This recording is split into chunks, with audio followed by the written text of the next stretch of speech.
Are you facing an accusation and troubled by a guilty conscience?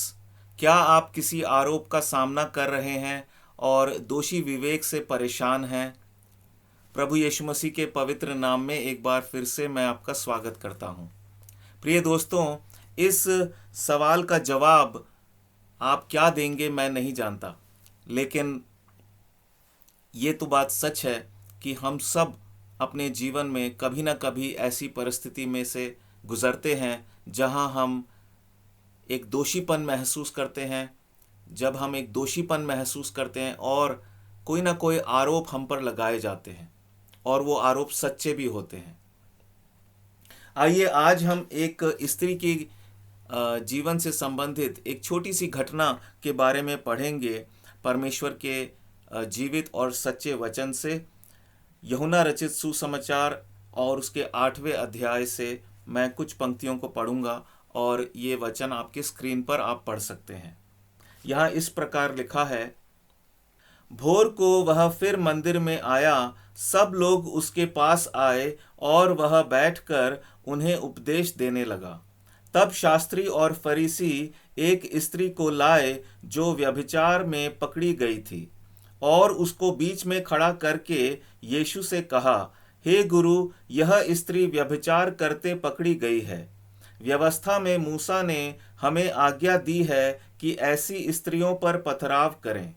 अतः तू इस स्त्री के विषय में क्या कहता है?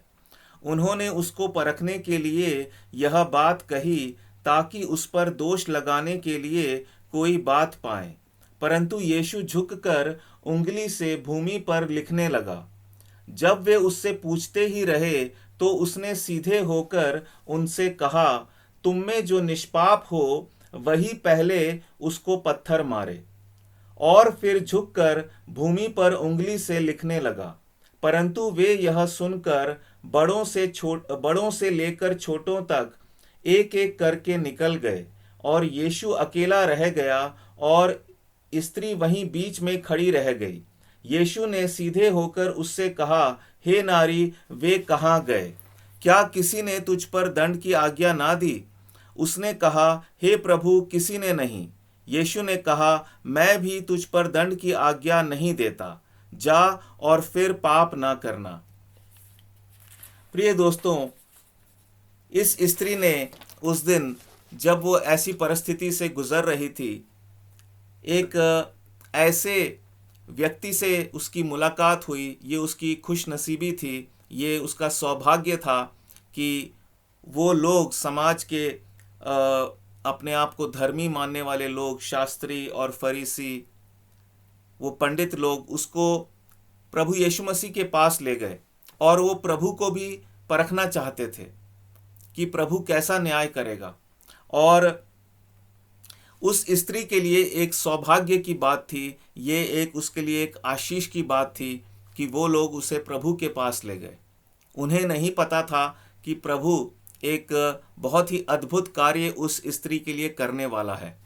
और हम देखते हैं कि वो स्त्री, हम कल्पना करें वो कितनी दुखी रही होगी। वो व्यभिचार करते पकड़ी गई थी, एक कुकर्म में पकड़ी गई थी। दुर्भाग्य से उसके जीवन में कैसी परिस्थितियों के कारण वो इस दशा में आई होगी हम नहीं जानते। और जब हम ऐसी बातों की कल्पना करते हैं तो हम घृणा से भर जाते हैं, क्रोध से भर जाते हैं और हम दूसरों पर दोष लगाने में बिल्कुल भी हम जो है संकोच नहीं करते। और ठीक वैसा ही उस स्त्री के साथ हो रहा था। समाज के सब लोग उससे घृणा करते हुए और उसके लिए उस स्थान का जो वहाँ पर जो कानून था उसके अनुसार उसके लिए मृत्यु दंड ठहराया गया था और वो उसे मृत्यु दंड देना चाहते थे।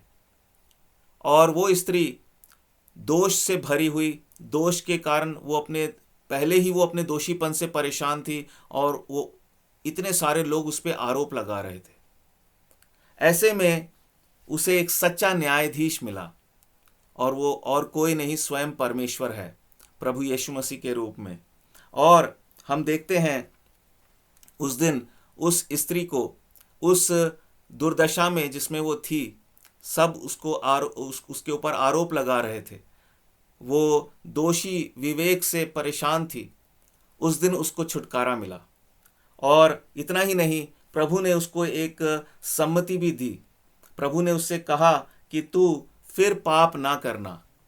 इन शब्दों के द्वारा प्रभु यीशु मसीह उससे ये कह रहा था कि अब जब तुझे सच्चा न्याय मिल गया है मेरे द्वारा, तो तुझे मालूम है तुझे क्या करना है। आज से आगे तुझे मेरी शरण में ही रहना होगा, क्योंकि मैं ही तुझे पापों से बचा सकता हूं। क्योंकि हम देखते हैं परमेश्वर के वचन में एक जगह लिखा है कि एक दिन हम सबको खड़े होकर परमेश्वर के सामने अपना लेखा देना होगा। मैं एक वचन को पढ़ना चाहता हूँ, रोमियो की पुस्तक और उसके 14 अध्याय से उसके 10 वचन से मैं पढ़ रहा हूँ। तू अपने भाई पर क्यों दोष लगाता है, या तू फिर क्यों अपने भाई को तुच्छ जानता है? हम सब के सब परमेश्वर के न्याय सिंहासन के सामने खड़े होंगे। क्योंकि लिखा है, प्रभु कहता है, मेरे जीवन की सौगंध कि हर एक घुटना मेरे सामने टिकेगा और हर एक जीभ परमेश्वर को अंगीकार करेगी।